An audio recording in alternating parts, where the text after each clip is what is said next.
Perinatal Partner Program. And so without further ado, I will ask Steph and Chantae to get us started.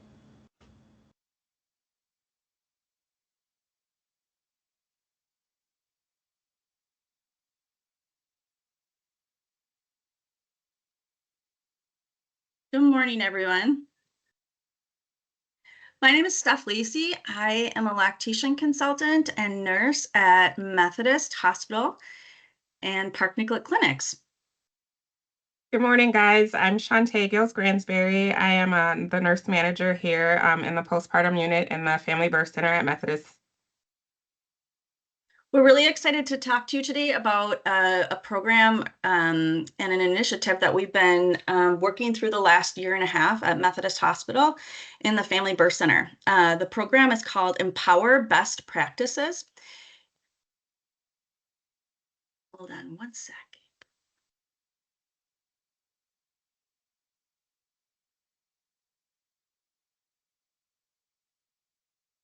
Abby, do you have an eye? Oh, there we go. Sorry. Well, that's okay. There we go. Perfect. All right. Empower is a quality improvement initiative. It's focused on improving skills in evidence-based, patient-centered birthing practices that are supportive of optimal infant nutrition with a lens on equity. The initiative was funded by the CDC, so we were selected. There's about, I believe, 75 to 80 hospitals doing it around the country. From what I understand, we're the only hospital so far that's done it in Minnesota. Along with the CDC who funded the program is the Carolina Global Breastfeeding Institute. This is an organization down in South Carolina that does a lot of breastfeeding advocacy work in around public health, especially. So why did we do this? We are a unit that has about 280 births a month or 2,800 a year. And when we look at what our patients' goals are for feeding their infants, when people are coming into the hospital, about 80 to 90% are wanting to give their baby some amount of breastfeeding, breast milk, whether that's breastfeeding exclusively or doing a combination of breast milk and something else, or wanting to pump as well. Breastfeeding is associated with decreased maternal and infant morbidity and mortality for the lactating parent and for the baby. The impact for children is that it reduces ear infections, GI infections, something called necrotizing enteral colitis, which is very significant and high mortality, especially for preterm babies, and SIDS, or sudden infant death syndrome. The impact for the lactating parent or the mother is that it reduces the risk of breast cancer, ovarian cancer, hypertension, and type 2 diabetes. So why is this imperative that we focus on breastfeeding especially with a lens on equity? We know that despite the evidence of breastfeeding reducing morbidity and mortality, there are disparities in breastfeeding outcomes across race and ethnicity. These disparities result from structural racism and discrimination. So optimizing infant feeding practices is one of the best strategies we can to decrease poor health outcomes overall and reduce disparities in the US. We know that healthcare staff are at the forefront and are very critical to implementing these improvements. So during a patient's pregnancy, getting positive messaging around breastfeeding and getting information about why it's important for themselves and for their baby. And then especially those nurses that are at the bedside in those very first hours and days after the birth. So with Empower, there was 3 parts. There was an e-learning portion, so that took nurses anywhere between 5 and 12 hours. There were in-person skills checkoffs, and we'll talk a little bit about that in a second. And then there was DEI, or diversity, equity, and inclusion simulations. So simulations that were around diversity, equity, and inclusion for all patients. The main objectives for the simulations were to really strengthen the skills of effective communication, equitable care, and cultural humility to apply to all patient interactions. So not just breastfeeding. We know that breastfeeding is affected by how patients birth, how people talk to patients, the way they feel staff are engaging with them. The e-learning is really based on something called the 10 steps to successful breastfeeding. So those are competencies laid out by the World Health Organization and are best practice in lactation care. So that's what the e-learning portion was. The e-learning was pretty fun for people. It was very interactive. There was a journal that you printed out where you reflected on different videos and questions that got you thinking about your own care and maybe your own bias in giving care to people. So for the e-learning portion, the first third of those kind of 5 to 12 hours for people were really focused on that diversity, equity, and inclusion piece. And then it got into the more kind of nitty-gritty technical part of the breastfeeding skills. So the topics of the e-learning were empathy and compassion, blame, how racism impacts pregnancy outcomes, especially around breastfeeding, bias, our own biases, implicit biases, biases we don't, even know that we might have, and how we act on our biases and how that really becomes discrimination for patients. And then shifting from what we used to talk about cultural competence more into cultural humility. So instead of trying to understand culturally feeding how certain cultures might want to feed their babies, we're really coming at it from a lens of partnering with patients and trying to understand why, what their goals are, and not trying to really coming at it with curiosity, I suppose is what I'm trying to say. There were quizzes. Like I said, it was very interactive. There was a journal as well. The skills checkoffs for Empower were really fun. So we did kind of go above and beyond with this part. And I think this is why there's excitement around Empower, because it really became a fun initiative for nurses. So we created a 4-hour class. I'm going to talk a little bit about the skills part, and then Chantae is going to talk about that DEI simulation part that we worked on. So the skills part, we as part of our volunteers actually are the ones you see in some of these pictures. We have many crocheted breasts on our that our staff uses for teaching tools. And this is our little fleet of babies down here. The baby on the top left is my childhood baby. The baby on the top right has become a very special baby. You'll learn a little bit more about her. Her name is Maccabi Rose, and there's significance to that. So even in our our tools, we're really trying to have our tools be more reflective of our patient population. And so these skills were, just trying to kind of get into what actually scenarios that people are actually facing, on the unit. So not just reading about them, but really kind of digging in and making it kind of a more real life scenario. The beauty of this picture right here is that in this picture, there's nurses that have been on our unit for 20, 25 years and would really be considered experts in OB care and in postpartum, special care nursery and in labor and delivery. And then we have some brand new nurses. And what was so fun for us to see is that, especially around some of these DEI topics, some of these younger nurses were coming in really with very robust understanding of how structural and institutional racism affects especially OB care. And we're talking very openly about what they learned even in nursing school. And then we had these, more nurses that have been around forever that have very expert level technical skills, but sometimes we're hearing things from the newer nurses, the younger nurses for the first time. So it was created really beautiful experiences. Okay, I'm going to turn it over to Chantae, and she's going to talk about why we chose to do simulations. Good morning, guys. So I joined Empower as the health equity champion to join with Steph. And in being the health equity champion for the birth center, it was important to discuss equity within breastfeeding. Are our mothers of color who we see on our unit, are they food sufficient before we can even start to talk about breastfeeding and educating them on breastfeeding.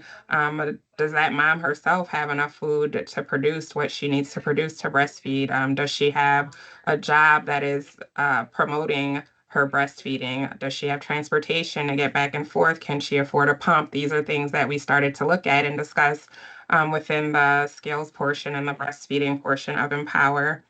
And in that, we started to realize the importance of our nursing staff and how they're really on the front lines of breaking down systemic racism in healthcare, and how we need to kind of use that and use them as that force to kind of start talking to and getting that cultural humility, starting to understand each other as women, as mothers, as human, getting that empathy and that connection. And so that's how the DEI simulations were kind of born, just from the willingness and the want of women of color wanting to share their experiences, and in an effort to kind of educate and help and kind of soften the conversation around the disparities with BIPOC and moms of color. Do we have the slide with the statistics from the CDC, Steph? This is a really big push for why the DEI simulations were necessary. As you can see, since 2021 to now, this rate has actually doubled. Black women and women of color are now 3 to 4 times more likely to have more maternal morbidity or morbidity than their counterparts. And we are 3 times more likely to die from pregnancy-related causes than our counterparts. So, in knowing that this number was so high and realizing that this is not an epidemic status, we thought it was important that we start to have these conversations. We went into it knowing that it wouldn't be easy. There wouldn't be easy conversations, but very necessary conversations. We had a panel of Somali mothers. I was there. We had African mothers. We had mothers of diverse cultural backgrounds who were just willing to share their experiences to kind of put a focus on that those numbers are actually real, and those situations and those instances are happening, and that we need to talk about it, and we need to kind of get a comfort with talking about it and learning from each other and seeing that our nursing staff, our medical staff, we can help. So the simulations kind of dealt with stereotypes, biases, everyday situations that we would see in the birth center. Some came from personal experience from myself and others on the panel. Some were experiences of patients that we've had in the birth center. And we just use those as teaching points and talking points to kind of get a better understanding culturally and of each other's experiences, and kind of learn and grow from that. And so that's also where some of the excitement from Empower has come from. Thanks, Chantae. Abby, do you think we have time to show this quick video? Absolutely, go for it. Okay.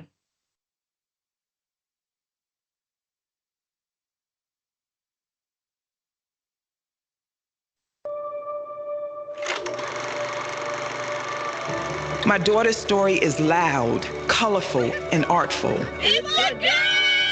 She was awake, aware, and active. Hey, baby. And yet she still died.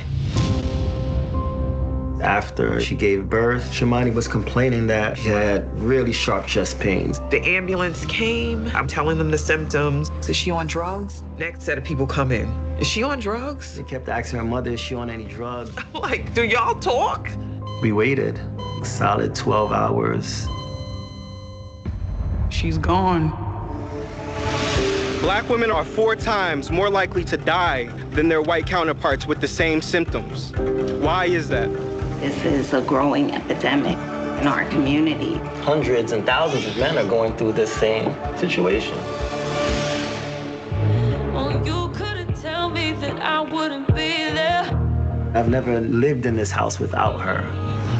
You just got to keep pushing forward. I can't let Amber be another statistic. I had a plan, I had it mapped doubt. If these numbers were flipped around and white women were dying at the rate that black women are dying, it would be a national crisis. We fight against maternal morbidity event by event in order to create change. We could turn our pain into power and make something of this.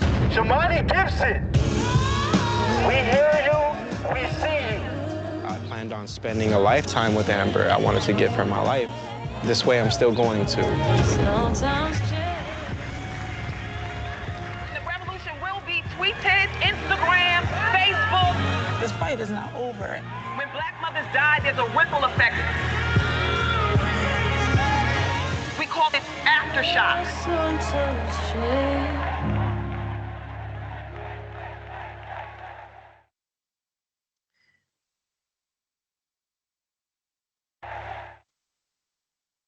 All right.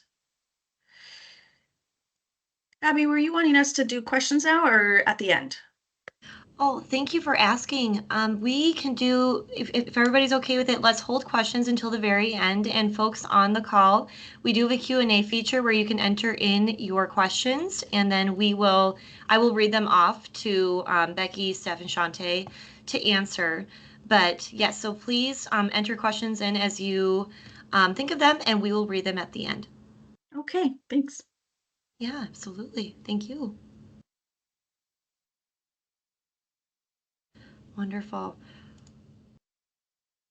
Well, Chantae and Steph, thank you so very much for sharing your presentation with us about the Empower program. And without further ado, Becky, I would invite you to share your screen and tell us about the Black Perinatal Partner Program. Thank you so much, ladies.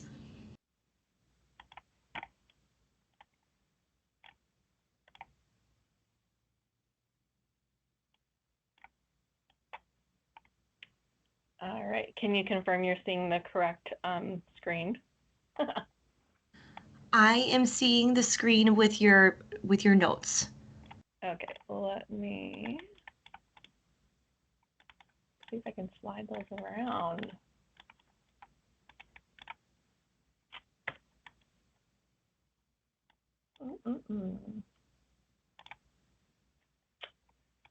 No, I don't think it's going to let me switch. I've got a couple of slide screens here, so let me just do it this way. Perfect. Well, now it keeps doing the same thing. 1 second, I'm sorry. It's okay. Here, I thought we were all ready to go. I'm going to share a different way, see if that makes a difference.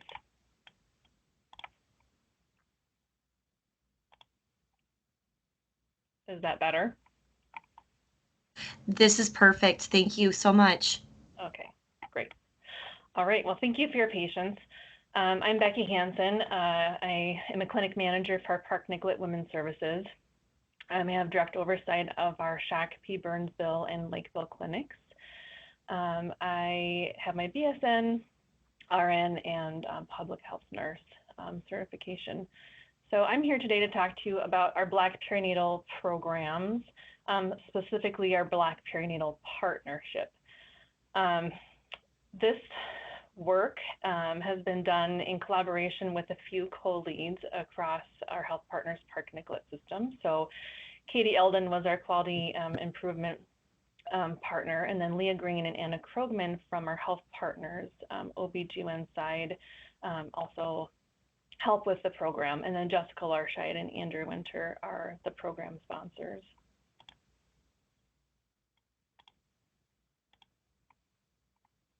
Too far now.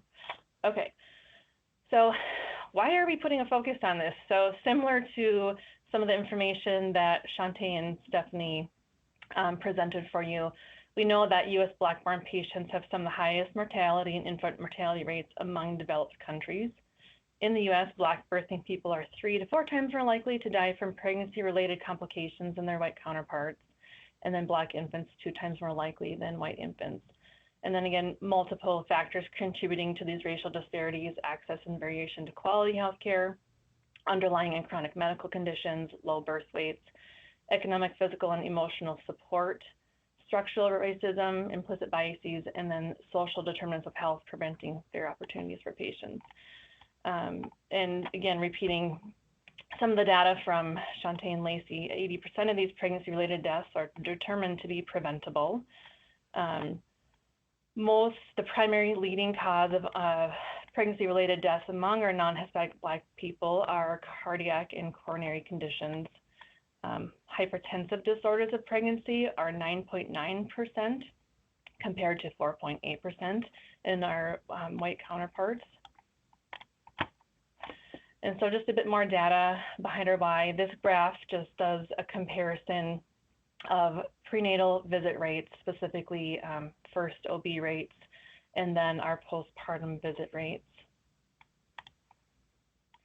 And then timely visit rates by race and then by payer. Again, postpartum visit rates by race and payer.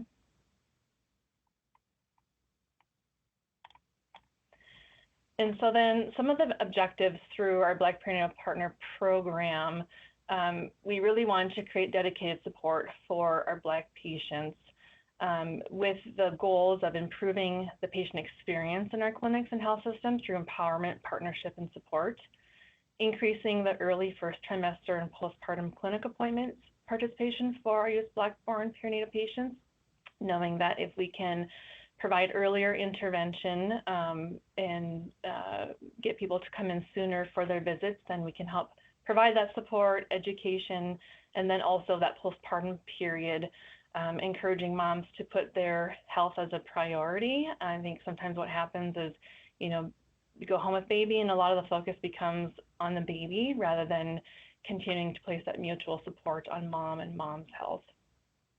And then creating trusting relationships to support continuity of care and improving the appointment attendance for our Black perinatal patients. And then also build a sustainable support model to integrate comprehensive and continuous care for our Black perinatal patients within our system. So these are some of the initiatives on our map to give you a good visual of all the work that's been done.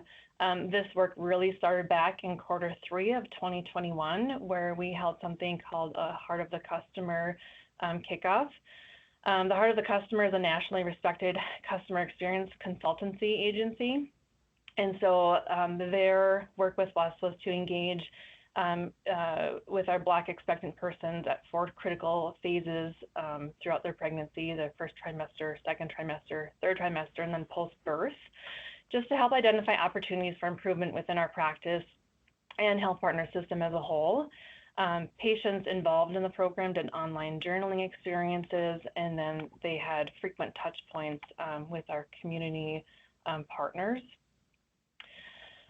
So initially then, with a kickoff, we did some stakeholder interviews, created some hypotheses around some of those interviews, and then we started recruiting our first patients to participate in the Heart of the Customer study. Throughout that period of time then, as we recruited patients, we started conducting interviews.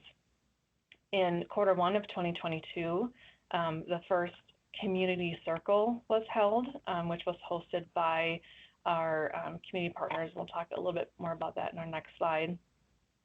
And then online journaling continues. So then at the beginning of Q2 2022, then we took some time to analyze all of the feedback that was provided to us from our patients, and then conducted an action workshop with our OBGYN leadership group and Heart of the Customer, as well as our community consultants. From that action workshop, we took all of those ideas to kind of create the next steps and what happened. Out of that workshop, we compiled a total of 208 individually produced ideas. And out of all of those ideas, a top identified program strategy was to offer a perinatal support role that would stay connected to Black patients throughout their prenatal and postpartum care. So then part of that work, I think I mentioned the community circles, is a virtual group class that brings our Black birthing people together who are pregnant or postpartum to share in community experiences. The circle is made by participants and driven by participants, guided through different discussion topics They're hosted by Dr. Diane Bonigo and Santa Collins, who are our community consultants. It allows our participants to bring thoughts, fears, questions, and joys of pregnancy and motherhood to share with fellow group members. Participant rates for our community circles, we had about 22 group sessions with 100 circle attendees, which included 66 unique registrations, 41 pregnant, and 25 postpartum patients. And then at the end of the first year of the community circles, they hosted a Black Mama and Baby Showcase to kind of bring everybody back together, kind of like a type of reunion for those who participated in the community circles, because that was all held virtually. It was nice to allow time for everybody to get back together in person. So during that period of time, and they had food and activities for kids, played a video, had music, door prizes for moms, and then lots of in-person conversation. Another wing is Expecting Together. It's a virtual group class bringing Black birthing people together each stage of their prenatal and postpartum journey. This is hosted by Dr. Corinne Brown Robinson through our HealthPartners OBGYN group. And in 2023, we hosted 2 cohorts. Cohort 1 had 36 registrations, and cohort 2 was 23 unique registrations. And then the main topic is our Perinatal Partner Program. So our perinatal partners will work with U.S.-born Black patients, families, care providers, and clinic care teams in partnership with the community to help patients achieve their optimal health goals. The perinatal partner will provide support and education, resources through comprehensive, coordinated, patient and family-centered care. I think that as a part of the large focus is that focus on family-centered care, including the spouse and partner in that care. That was a large part of the feedback that we heard with the Heart of the Customer studies, was that so much of the conversation or attention happens to focus on the mom, which is good too, but then the partner sometimes feels left out, and taking time to make sure we're including the partner and family as a cohesive unit in the care. We'll also provide support with cultural understanding in a compassionate and non-judgmental way while maintaining regular, documented patient connections, and then engaging continuous quality improvement for patient experience. So then this is kind of a roadmap for the Perinatal Partner Program. So then again, based off of all of the work we did with the Heart of the Customer,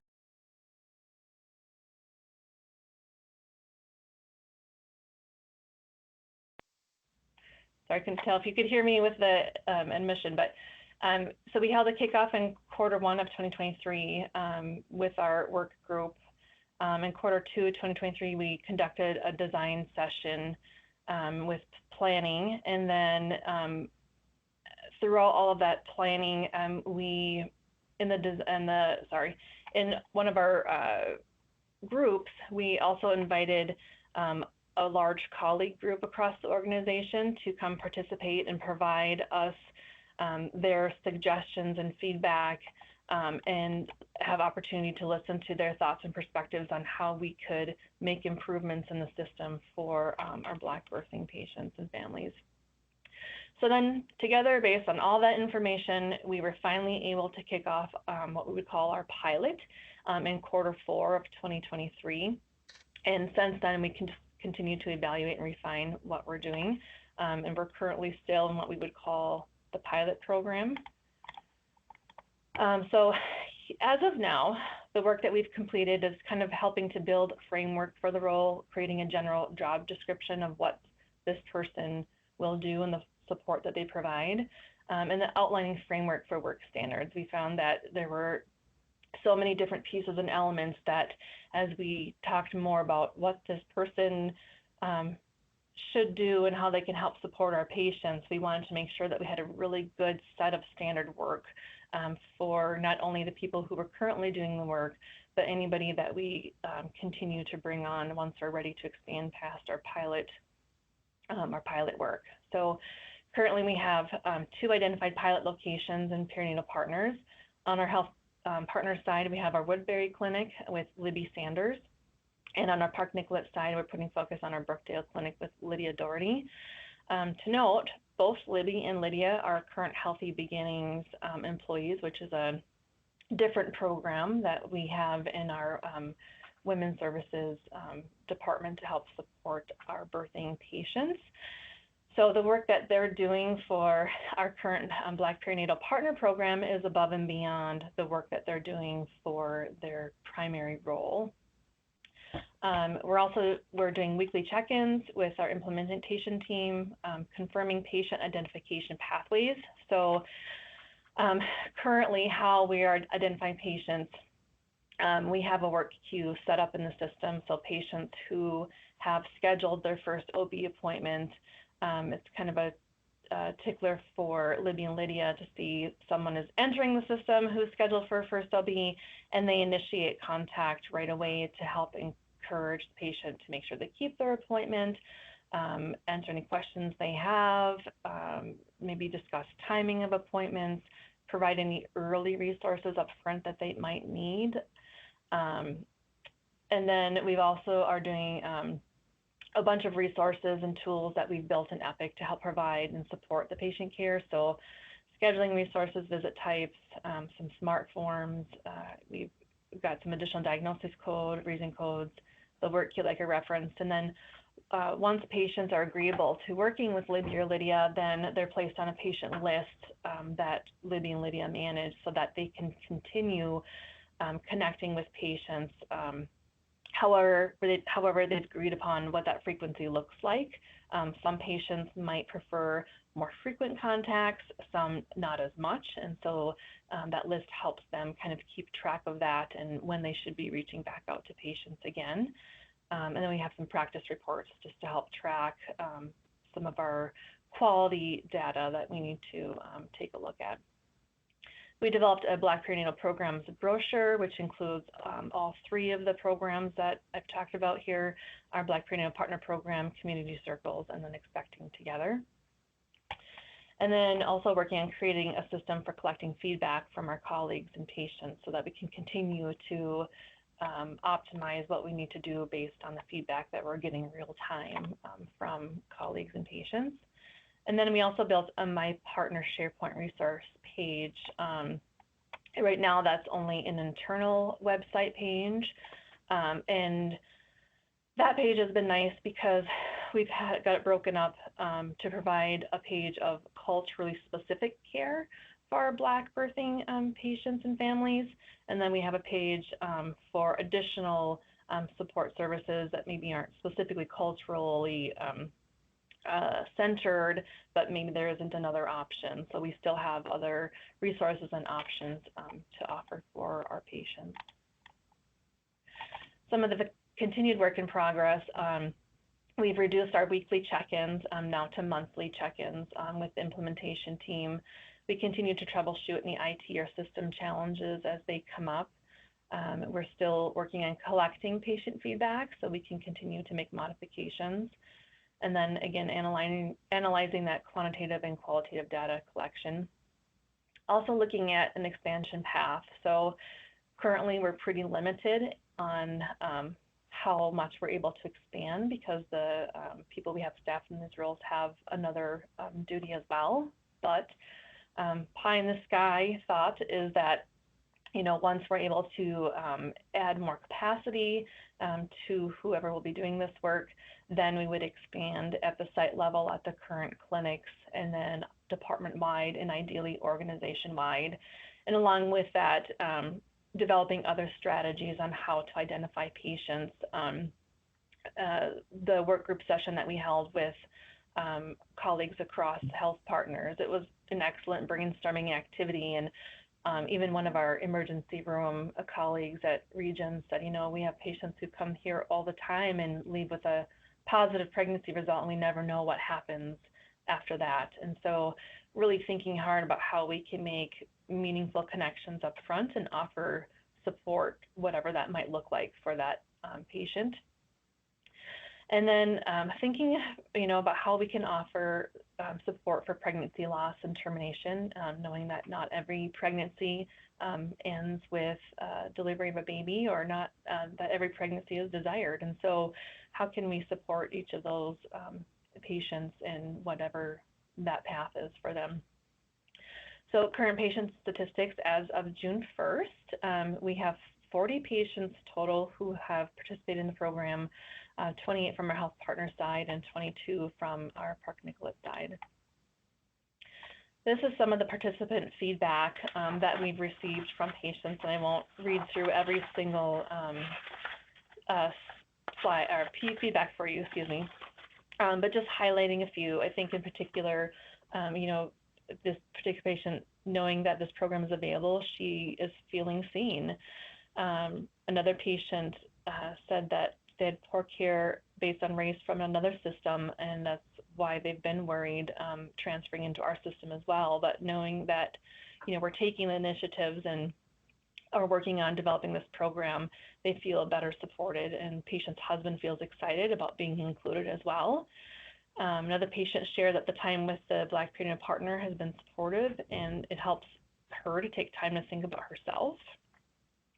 And then another patient's partner multiple times shared that he was so excited the support is for the whole family, and asked multiple times questions that he had, and said this program, man, everybody needs it. So I think a lot of this feedback and a lot of things that we're hearing from patients who are participating and from some of our clinicians and colleagues kind of help support that the work we're doing is right and we're headed in the right direction. So then some of our next steps. We've pursued a grant from the Park Nicollet Foundation to help support full-time FTE and further development of this position, which we were granted. And so thinking more about this role and who would be the right person to help step into these shoes that Libby and Lydia have been filling, we've done a lot of work and thought and focus about a community health worker. Community health workers are regarded as the health equity workforce, coming from communities that they serve and thought of as trustworthy and knowledgeable people within those communities. A community health worker helps to bridge cultural barriers, expand access to coverage and care, and improve health outcomes. They kind of act as a liaison between the community and the healthcare system. And the proven work of a community health worker has shown that they help to reduce health disparities, boost healthcare quality, cultural competence, affordability, and empower individuals and communities for better health and health equity. So our next step in this work is to partner with the Minnesota Community Health Worker Alliance on our Black Perinatal Partner role development. They'll help us with recruiting, orientation of the person that we select, and then implementation of a community health worker in this role.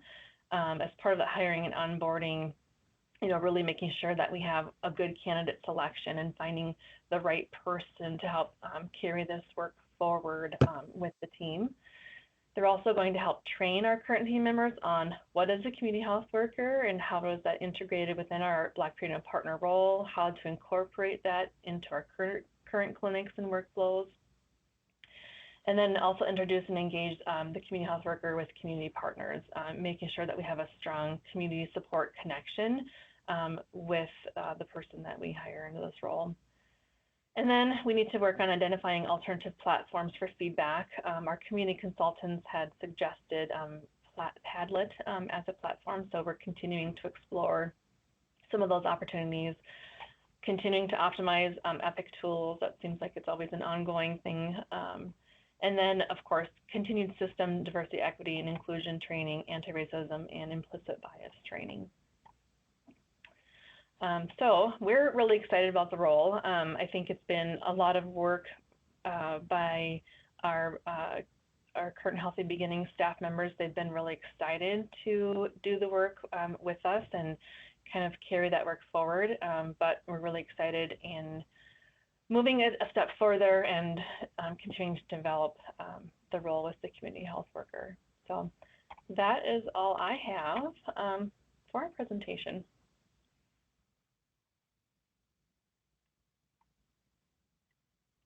Well, ladies, thank you so very much for sharing about two extremely important and very valuable programs. And so I will read off Q&A here that we have today. Just give me one second. Okay. One of the first questions we have is, how will you measure impact for the Empower and Black Perinatal Partner Programs?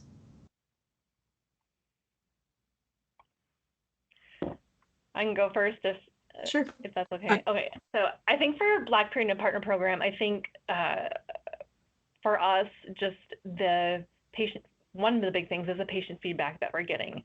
You know, of the patients who have been working with our perinatal partners, so excited that we're taking this step and doing the work. And we continue to get feedback from our community circles participants as well. And I guess one important thing that I forgot to mention, I should have, the naming of the Black Perinatal Partner for this particular piece of the program was named in partnership with our leadership group, our community consultants, but then also the participants of our community circles program. And so we continue to reach back out to participants of our community circles to ask them how they think things are going. Our community consultants do a really great job keeping us updated for any feedback and things they're hearing.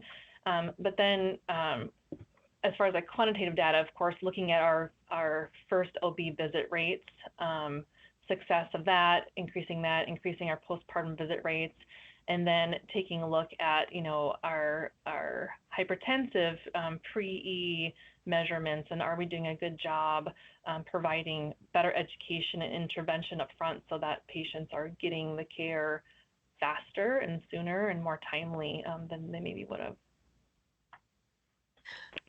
For Empower, we measure in two ways. And the first one is we monitor the data pretty closely as far as our exclusive breastfeeding rate. So exclusive breastfeeding means that you're giving your baby either your own milk or donor breast milk. We didn't have time to talk about donor breast milk, but that's something that we have available both inpatient and outpatient. So we measure that, and then we measure also by rounding on patients. Chantae rounds on, would you want to speak to that, Chantae? Sure. I kind of responded in the chat too that I think a good measure of the impact Empower's had on the unit here is that I do round on our mothers of color, and the experiences are improving. And also with our nursing staff, like we knew it wasn't going to be all easy. It wasn't going to be comfortable. But for the most part, I'd say probably 90–95% of our nurses felt changed and empowered, no pun intended, by Empower, that they could make a difference and that they could stand in the gap and do something different and make an experience better for our mothers of color. So like Steph said, I personally go and I round on every mother of color on this unit, and I sit with her and I make sure that she's seen, I make sure that she's heard. And I think the training that and the discussions that we've had in our Empower settings, us sharing our personal experiences, has had a deep impact on our staff, because they're actually taking the time to sit and talk with these mothers and understand what it is they truly need, what it is that they've been through, where they're coming from, their different experiences, to make sure that we send them out of here with a great experience. And I think that is the point, and that's the huge impact that we need to have. I think one thing too I wanted to mention is that the Empower conversations, you know, we had 2 full hours to sit and talk together. One thing that our leadership on 3 West is very committed to is representation of our own staff. And so some of these issues have come up even amongst staff. And so continuing that commitment of having those conversations that can be very hard and uncomfortable, even our own staff's experience of working in a hospital setting, and also working in a system that, you know, with that structural institutional racism. So keeping that communication open and that commitment to representation of our staff. So both nursing, and then we're also partnering with community partners, something called Next Gen, where we're working actively on our with them to help to provide more representation in the lactation community in general. which has been, I think, very impactful. So measuring staff feedback, patient feedback, and then the actual, qualitative data. Thank you so much to you all for your wonderful feedback. Let's see if we have any other questions here. Yes, is the data shown about prenatal and postnatal visits US, MN, or HealthPartners data from the data that was shown, I believe, in your presentation, Becky? That's from HealthPartners.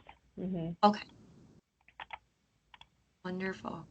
Well, I do have one question that I wanted to share. First of all, what I love about both programs is that it's evident that it's so patient-centered, so purposeful, so impactful. And I remember you guys were talking about the simulations in the Empower program presentation specifically. Could you speak to what kinds of feedback you got from the staff that participated in the simulations, just like how valuable it was for them?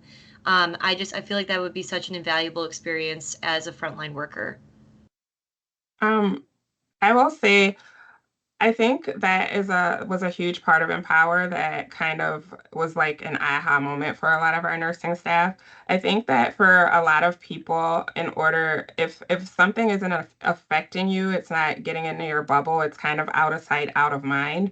But the more you can get that human connection and connect with someone who has walked in those shoes or has had that experience, you kind of begin to soften to that and understand and realize that, oh, this is the real issue.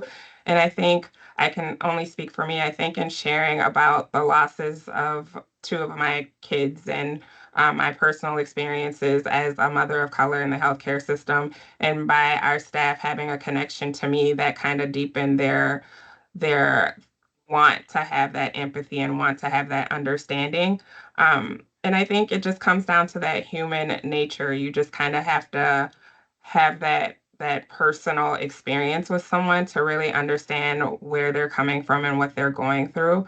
And I think it was a huge impact for a lot of our staff to be able to put that story with a face that they recognized and a face that they cared about and a face that they knew was coming from a vulnerable place in the sake of education and in the sake of making things better. And I think that a lot of what we talked about in those scenarios and those simulations is what they experience here actually in person, but might not ever experience outside of this environment. So it's really important. It was really important to us to be vulnerable, to be open, to be honest, to be uncomfortable, because it's not comfortable, but it is very much so honest.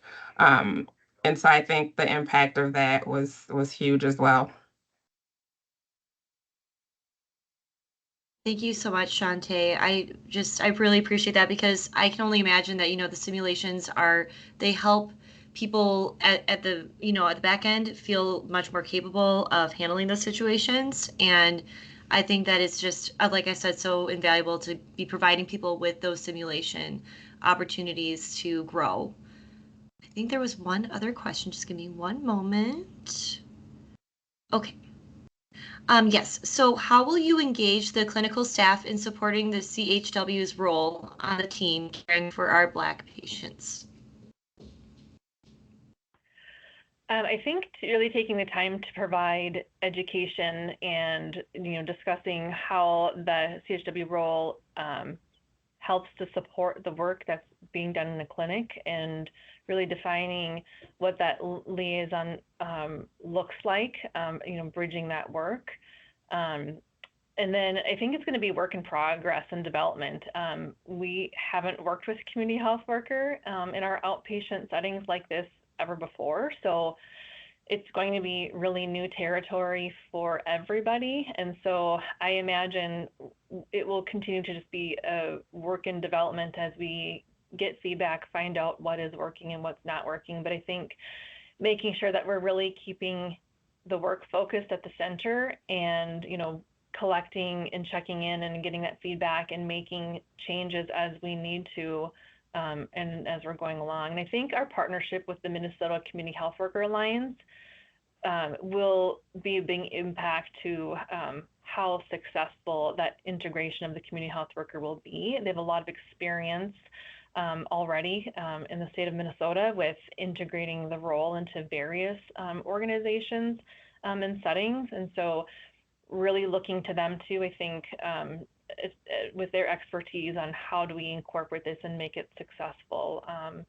And then starting small, I think, keeping the focus at the current clinics just initially until we feel like, we're doing a good job, and then rolling out and expanding farther from there. I would hate to roll out right away to, all of our clinics if we're not doing a very good job initially. So I want to make sure it's successful before we really start expanding it out farther. Thank you so much for that, Becky. And along the same lines, we had one other question about, for clarification, will the community health worker be at Park Nicollet or Methodist only, or work across the entire system? And do you partner with the Regions Hospital Birth Center in this work? Right. So our Health Partners side is working on securing funding as well. They're working with Foundation on the Health Partners side. I anticipate we'll see something soon from that. And the idea, similar to how the work is currently being conducted with a Healthy Beginnings coordinator on the Health Partner side and Park Nicollet side, each doing work within a clinic on each side, is that we would move the work forward together with a community health worker on both the Health Partners and Park Nicollet side, so that we can continue what we've built and expand from there equitably on both sides. Thank you so much for that. And I should also just mention to everybody, and I'm sorry if my camera's a little dark, the sun is coming through the window, but we just wanted to thank you so very much for your time today, Chantae, Steph, and Becky, for sharing about two extremely important programs and the wonderful impact that they are having. I will mention just to those on the call that if you have any other questions that come up after today, I'm happy to funnel them over to these three amazing ladies, or do whatever you need to do. But we will be sending the recording out within a few business days. But we just want to thank you so much for your time, ladies, for presenting on these programs. And I hope everybody has a beautiful weekend. Thank you so much. Thank you for having us. Thank you. Bye-bye.